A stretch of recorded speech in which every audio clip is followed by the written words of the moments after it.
கர்த்தருக்கு பிரியமானவர்களே, கர்த்தர் இன்றைக்கு உங்களோட பேசவிருக்கும் வார்த்தையை கேட்கலாமா?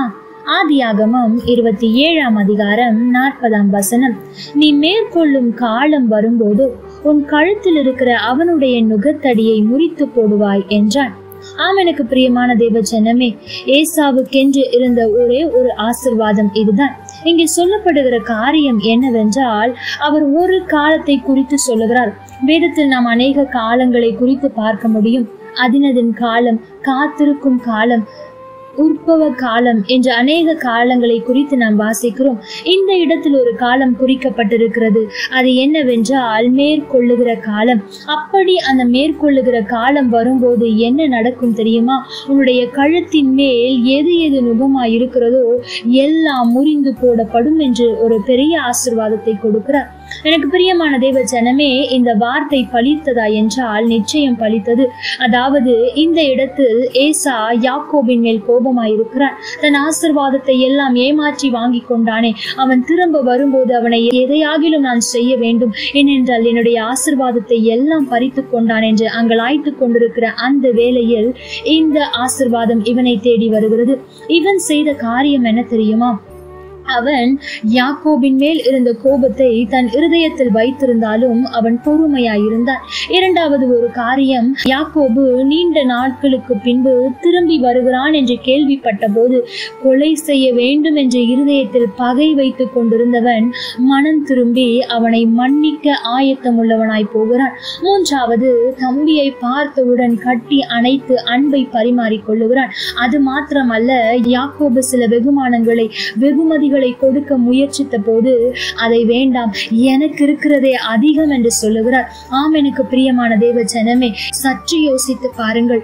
யாக்கோபு ஏசாவுடைய எல்லா ஆசீர்வாதத்தையும் பறித்து கொள்ளுகிறான். இப்பொழுது ஏசா ஒரு ஆசீர்வாதமும் இல்லாதவனாய்த்தான் இருக்கிறான். ஆனாலும் கூட அவனுடைய ஆஸ்தி மிகவும் அதிகமாய் இருந்தது. காரணம் என்ன தெரியுமா? அந்த மேற்கொள்ளும் காலம் வந்தது. ஏசாவின் ஆசீர்வாதத்தை யாக்கோபு தட்டி பறித்து கொண்டான். ஆனால் அந்த தேசத்தில் யாக்கோபால் இருக்க முடியவில்லை. அவன் அந்த தேசத்தை விட்டு கடந்து போய் அங்கே உழைக்கிறான். உழைத்துதான் எல்லாவற்றையும் சம்பாதிக்கிறான். ஆனால் இங்கே ஆசீர்வாதத்தை இழந்தவன் தான். ஒன்றை ஒன்று தான் வைத்திருக்கிறான். ஆனால் அவன் அந்த மேற்கொள்ளும் காலம் வரை காத்திருந்ததனால் அவனுடைய ஆஸ்தி அதிகமாயிருந்தது. எனக்கு பிரியமான தேவ ஜனமே, இப்படி ஆண்டவர் உங்களுக்கும் மேற்கொள்ளும் காலத்தை வைத்திருக்கிறார். ஒருவேளை இன்றைக்கு யாக்கோவை போல அநேகர் உங்களுடைய ஆசீர்வாதத்தை ஏமாற்றி பறித்துக் கொள்ள நினைத்திருக்கலாம், பறித்து கொண்டிருக்கலாம். ஆனால் ஆண்டவர் ஆகிய இயேசு கிறிஸ்து உங்களோடு கூட இருக்கிறார். அவருடைய ஒரு ஆசீர்வாதம் போதும். உலகத்தின் கடைசி பரியந்தமும் உங்களோடு இருப்பேன் என்ற அந்த ஒரு வாக்குத்தத்தத்தை பிடித்து கொண்டால் கூட அவர் உங்களோடு கூட இருந்து செய்யும் காரியம் பயங்கரமாயிருக்கும். யாக்கோபு ஆசீர்வாதத்தை பெற்றுக் கொண்டான், உண்மைத்தான். ஆனால் அவன் பல வருடங்கள் மிகவும் கஷ்டப்பட்டான் என்று வேதம் சொல்லுகிறது. அது மாத்திரமல்ல, இங்கே தன் சகோதரனை ஏமாற்றினவன் அங்கே தன் மாமனாரால் ஏமாற்றப்படுகிறான். எனக்கு பிரியமான தேவ ஜனமே, இன்றைக்கு ஒருவேளை உங்களை மற்றவர்கள் ஏமாற்றி இருக்கலாம், ஏமாற்றி கொண்டிருக்கலாம். ஆனால் நீங்கள் பொறுமையோடு காத்திருப்பீர்கள் என்று சொன்னால், அவர்கள் மேல் கோபம் இருந்தாலும் மன்னிக்க ஆயத்தமாய் இருப்பீர்கள் என்று சொன்னால், ஆண்டவர் உங்களையும் அந்த மேற்கொள்ளும் காலத்திற்கு கொண்டு போவார். அந்த மேற்கொள்ளும் காலம் வரும்போது உங்கள் மேல் இருக்கிற நுகத்தடி மாறும்.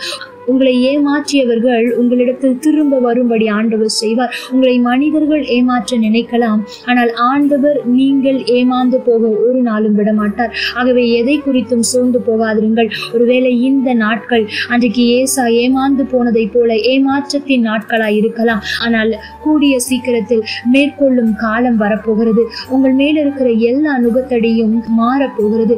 ஆகவே சோர்ந்து போகாமல் பொறுமையாய் காத்திருங்கள், மன்னிக்க ஆயத்தமாய். கர்த்தர் உங்களுக்காக இறங்கி உங்களை ஏமாற்றினவர்களுக்கு பதில் செய்வார். கர்த்தர் தாமே உங்களோடு கூட இருந்து உங்களை ஆசீர்வதிப்பாராக. ஆமென். லைக் பண்ணுங்க, ஷேர் பண்ணுங்க, கமெண்ட் பண்ணுங்க.